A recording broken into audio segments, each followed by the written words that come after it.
Magandang umaga po sa inyong lahat. Magandang umaga po, Father. Kung ang atin pong iniisip ay ang mga pagbasa ngayong araw na ito ay may kinalaman po sa pagpapatawad, you're not far from being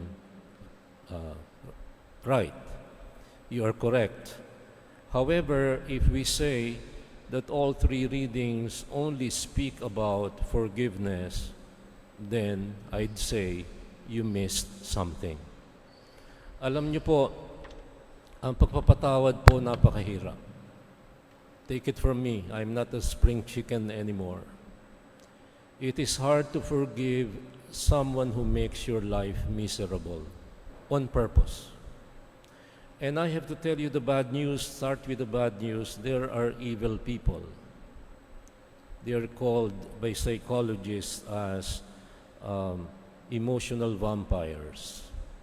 Marami pong mga vampira sa palibot natin. Yung pong ngingiti sa iyo, yung nagmamano sa akin sa school, sa Mandaluyong, pero titirahin ako sa likod at magkakalat ng fake news. It is hard to forgive a relative, and I speak now as a counselor.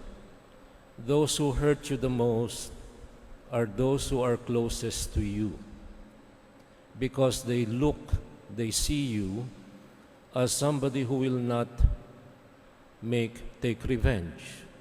They will not get even with you. And this is the reason why children umaangil sa magulang. Bakit? And I speak to many of you who are parents and grandparents by now. You won't find it in your heart to curse your children. Human nature is such that mothers naturally are caregivers, and no mother in her right mind would ever curse her own child. You are by nature made by the Creator as very forgiving creatures. Napakahaba po ng inyong pasensya. Kaya po yung mga nababasa natin at napapanood sa mga sine ng mga nanay na pinahihirapan ng kanilang sariling anak, they are the exceptions to the rule. But nature has made you so forgiving. Nature has made you so caring. And no mother curses her own child. Wala pong pangit na anak para sa isang nanay.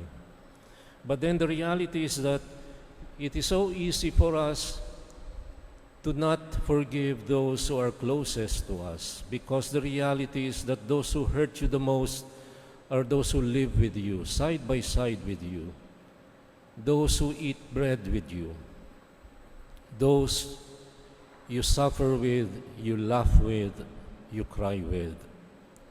The Lord speaks not only about forgiveness today, and I would like to take off from the gospel. As a good teacher, the Lord makes use of comparisons. And so we have here two types of servants. A servant who was forgiven by the compassionate master, but a servant also who turns out to be not only unforgiving, but angry. And now I'm right into the heart of our human problem. Tayo pong mga tao, hindi po tayo makapagpatawad kasi po, ang unang-unang nating dapat tunawin ay galit. As a counselor, I have to tell you that psychologically you cannot hold on to anger. Anger is an emotion, and an emotion is an energy in motion.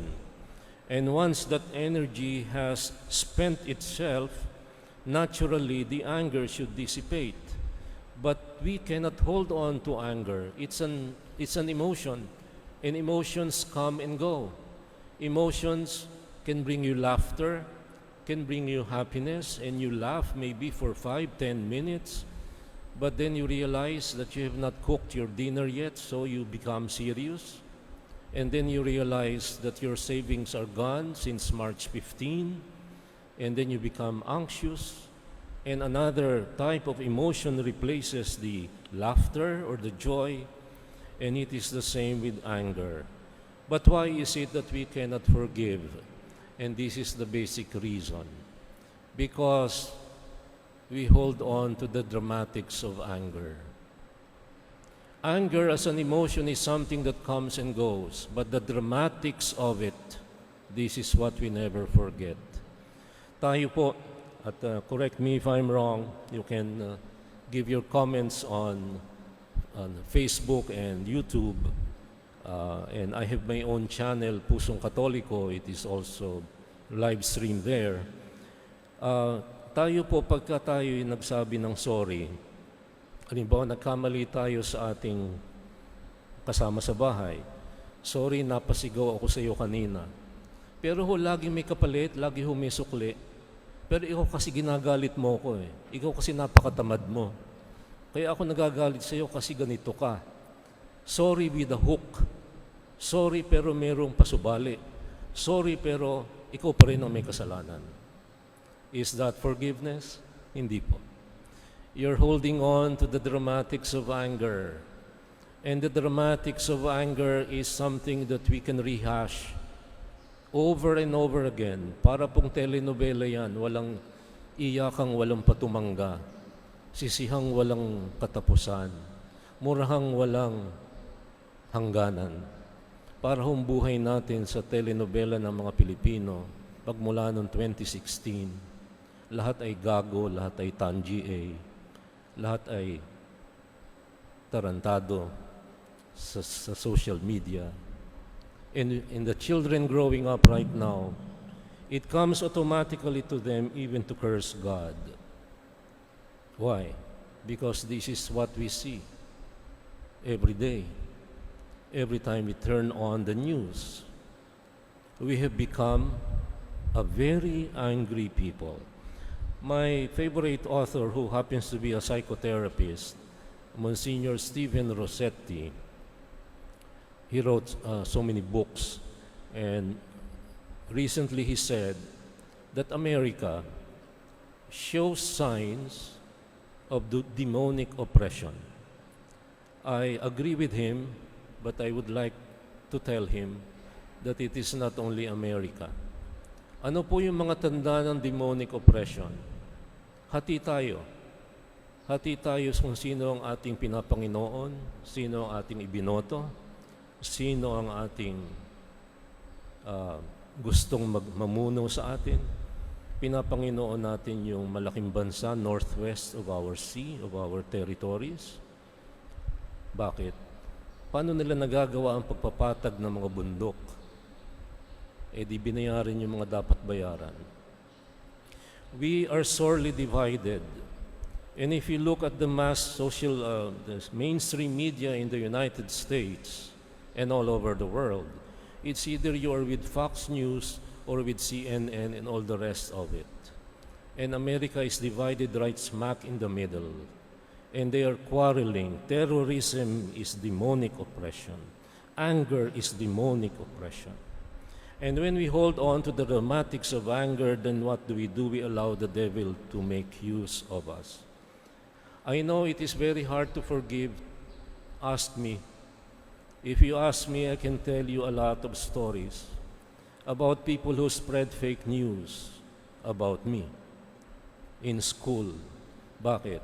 Kasi nahuli kong nagpapabayad sa private tutoring at nilileak out yung final exams.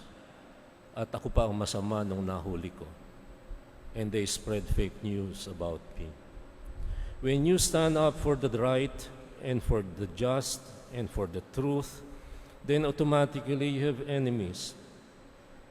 And this is where the devil comes in. He makes use of your anger. He rouses up the drama. He increases the dramatics of it. And then we become sorry, pero ikaw kasi napakasama mong tao. Nag-sorry ka pa. Sorry with a hook. Sorry, namura kita kanina, pero ikaw kasi napakawalang hiya mo. Eh di nagmura ka rin. Yan ang ating problema ngayon. You know, the big problem of the second servant is this. He didn't imitate the master who had compassion on him. He showed compassion and said, write off the debt. And when he saw his fellow servant, hindi pinatawad, sinakal pa. Itong sinabi, he seized him, hinalbot, at sinakal, at hiningi, bayaran mo yung utang mo. Siguro kung Tagalog yan at telenovela yan, teleserye, may mura pa yan. Yan ang ating dramatics. So, my dear friends, I know it is very hard to forgive. Yes, it is very hard. It is not human. It is divine. And that is why the command of the Lord is to love as God loves. Why? Because if we love as human beings love, we love only those who make us feel good. We love only those who praise us to the heavens. We love only those who give us fat envelopes. But we cannot love those who are unlovable, who smell bad. We cannot love those who are in the fringes. And this is why I love the reading from the book of Sirach. He said, wrath and anger are, well, hateful things. Wrath and anger are hateful things. And we are called to love even the enemy that makes our lives miserable. And when you do, then you are like unto God. And this is holiness, plain and simple. It is very hard to forgive, but when you do, you are a hero, like our frontliners. They serve even without counting the cost. If you love and forgive, then you have imitated He who died on the cross, who was taunted, bruised, derided, cursed, defiled in all imaginable means and measures, but He came out forgiving. For God so loved the world that He sent His only begotten Son. Such is the power of love. It leads us to forgive and remove all the dramatics of your anger.